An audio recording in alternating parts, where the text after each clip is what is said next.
Welcome to lecture series on advanced linear algebra. We have already seen in our last lecture what is unitary operator, what is unitary matrix. We have seen over a finite dimensional inner product space, the unitary operators form a group with respect to multiplication compositions. So, based on that principles, if I consider, let UN denote set of all n cross n unitary matrices, then UN is also a group with respect to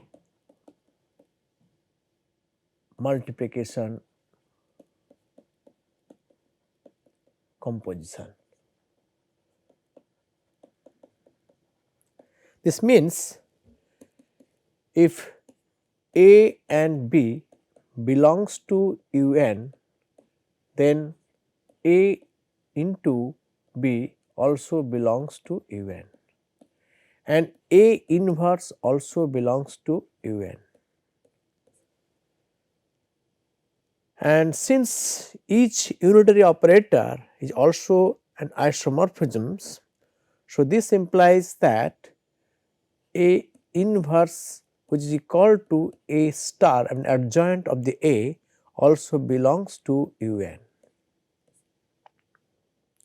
So, all these properties of the group also holds good in UN. Based on this concept only, we shall proceed and we shall utilize this concept to prove some interesting results. So, let me consider a nice problem. Let A be a n cross n invertible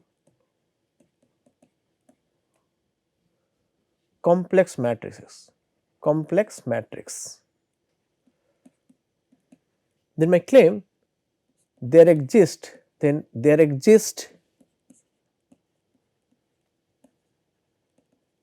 a unique lower triangular matrix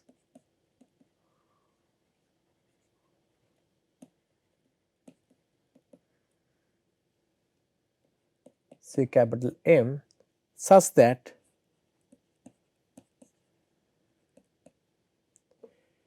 the entries on main diagonal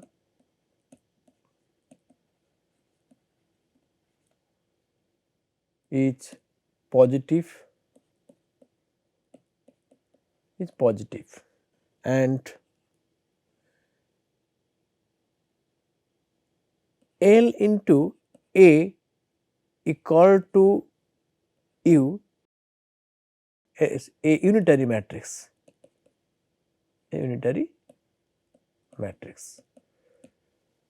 So, what I want to say you, if you consider any n cross n invertible complex matrix, then there exists a unique lower triangular matrix with the characteristic that each entry on the main diagonal are positive number and L into A equal to a unitary matrix. So, let us give the proof of these results. So, the proof of this result is based on basically Gram-Schmidt orthogonalization procedures. If you recall how one has to translate, one has to get from a set of linearly independent vectors to a set of linearly independent orthogonal vectors by using Gram-Schmidt orthogonal procedure, then you will see the proof is very simple. At least for the existence of the lower triangles, and the uniqueness has to be also proved separately. So, let us see how to prove this result. Given A as an n cross n invertible matrix,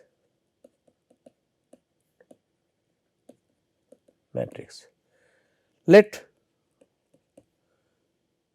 row 1, row 2 and row n of A be denoted by beta 1, beta 2 and beta n respectively. Let using Gram-Schmidt orthogonal procedure,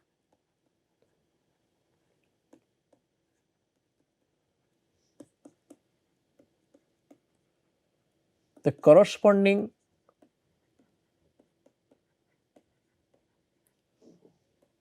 orthogonal vectors are alpha 1, alpha 2 and alpha n, where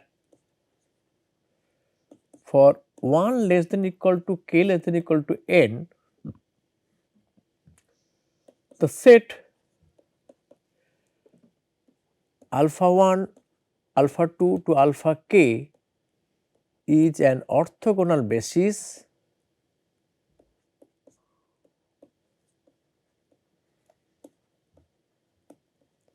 for the subspace,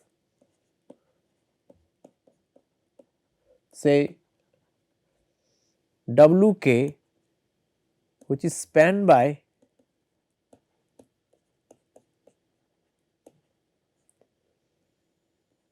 beta 1, beta 2 and beta k, and the kth orthogonal vector alpha k is given by beta k minus sigma inner product of beta k alpha j by norm of alpha j square into alpha j, j equal to 1 to k minus 1. So, we know this Gram-Schmidt orthogonal procedures, that procedure says that the kth orthogonal vector will be of this form. So, this implies one can write down alpha k as beta k minus, since a linear combination of alpha 1, alpha 2, alpha k minus 1 is a vector in the subspace of W k. So, we will be able to express this vector as a linear combination of beta 1, beta 2, beta k minus 1. Consequently, there will be k minus 1 constants, say ck1, ck2, ck minus 1, such that this expressions can be written as sigma j equal to 1 to k minus 1 ckj beta j. So, one can express alpha k like this. What is the motivation behind considering this? My aim is that I want to write down the given matrix as a product of a lower triangular matrix and an unitary matrix. So, based on that only I am rewriting this structure. So, this implies if I consider alpha k by norm of alpha k will be equal to beta k by norm of alpha k minus sigma j equal to 1 to k minus 1 ckj by norm of alpha k, and so now consider a unitary matrix capital U whose rows are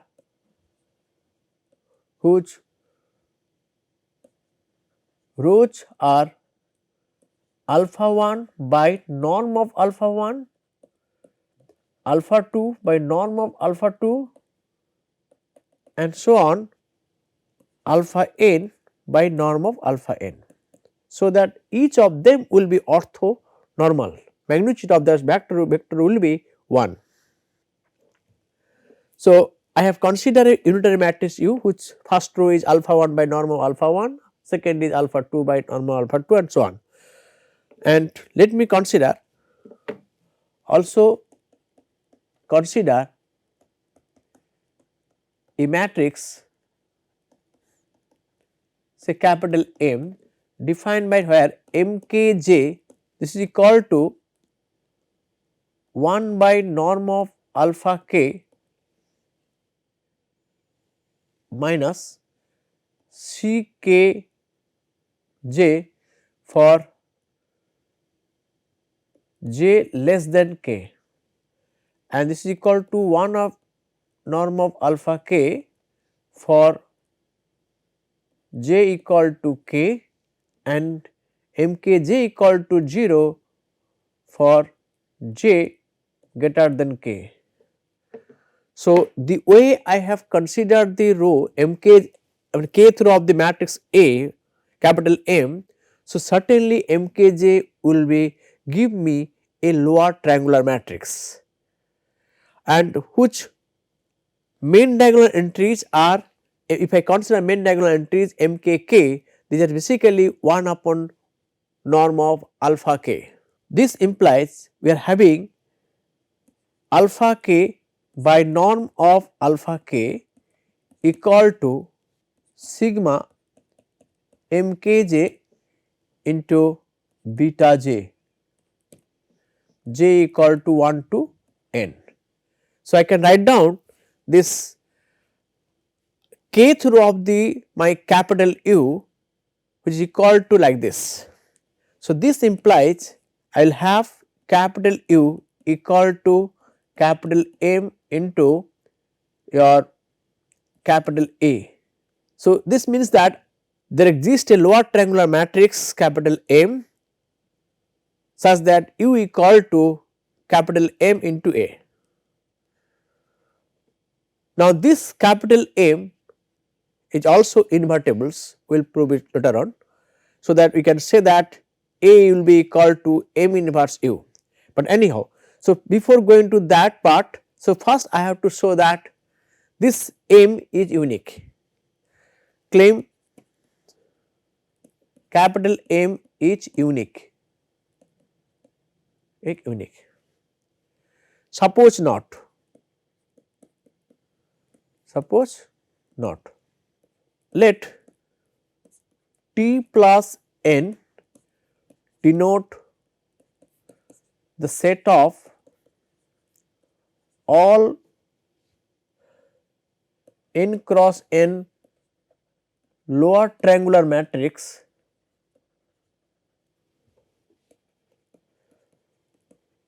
whose entries on main diagonal are positive. This means that each of the lower triangular matrix is invertibles. Let M1 and M2 be any two elements of T plus n, I mean set of all the lower triangular matrix with the property that main diagonal entries are positive. Let M1 into A belongs to Un,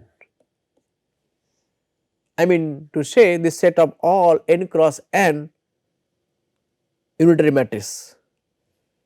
Also M2 into A belongs to Un.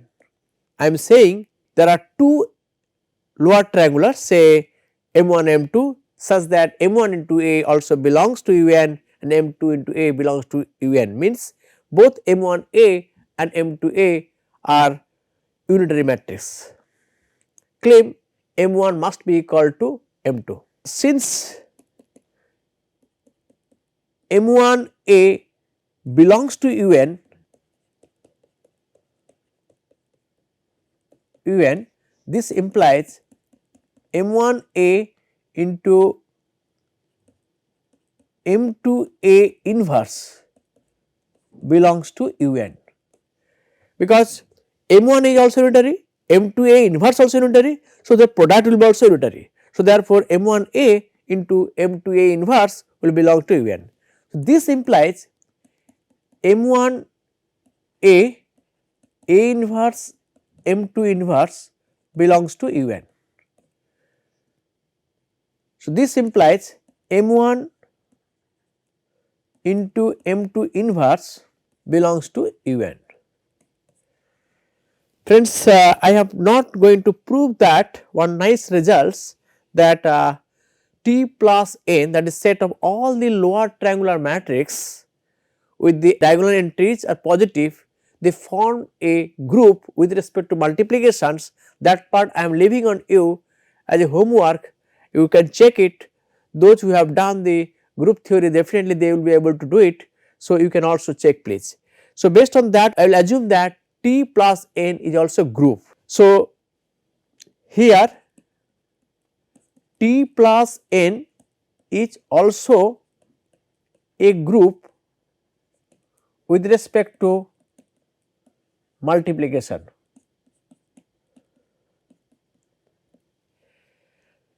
As a result, this implies M1 and M2 inverse also belongs to T plus n, and M1 into M2 inverse also belongs to T plus n. I mean, since M1 belongs to Tn plus and M2 also inverse also belongs to Tn plus. So, therefore, the product of M1 and M2 inverse will be inside the T plus n. So, M1 M2 inverse belongs to UN implies M1 M2 inverse, the adjoint also exists, and that will be equal to M1 M2 inverse again it will be in UN please. So, this will be again UN. So, this is also belongs to your UN, and this is also belongs to T plus n as well as T plus n. So, but we know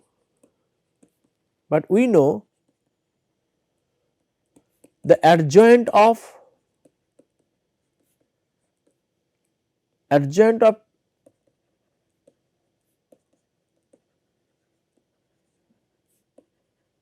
matrix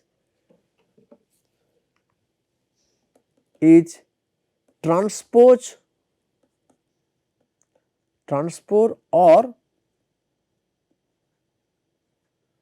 conjugate transpose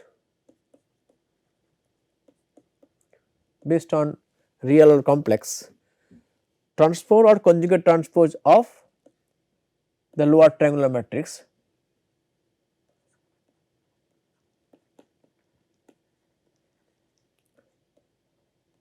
lower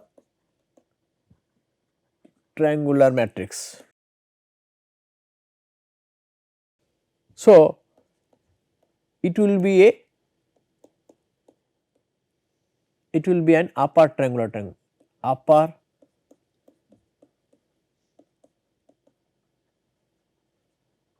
matrix. So, a matrix, this implies what? This implies M1 into M2 inverse is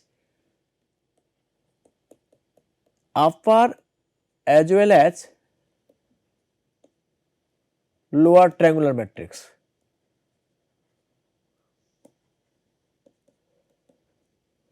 This is upper as well as lower triangular matrix. So, this implies that M1 into M2 inverse is a diagonal matrix, with diagonal entry are positive.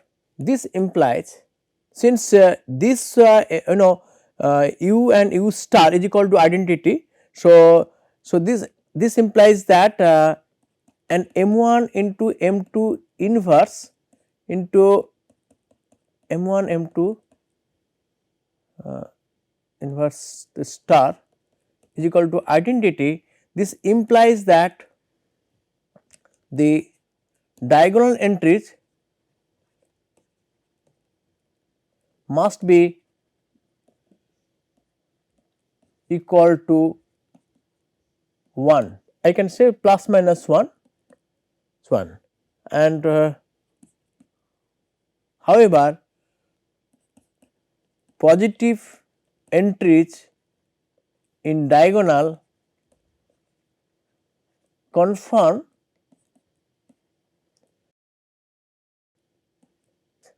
that the diagonal entry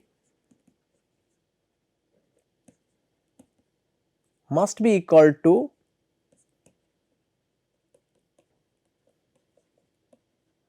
equal to 1. Okay, since we have seen that M1 M2 inverse into M1 M2 inverse star is identity. So, this implies that diagonal entry has to be plus minus 1, but since the diagonal entry is positive, this implies that the diagonal entry of M1 M2 inverse certainly will be equal to 1. So, this implies that M1 M2 inverse equal to identity matrix. So, this implies M1 equal to M2. So, we see that this implies that there exists unique lower triangular matrix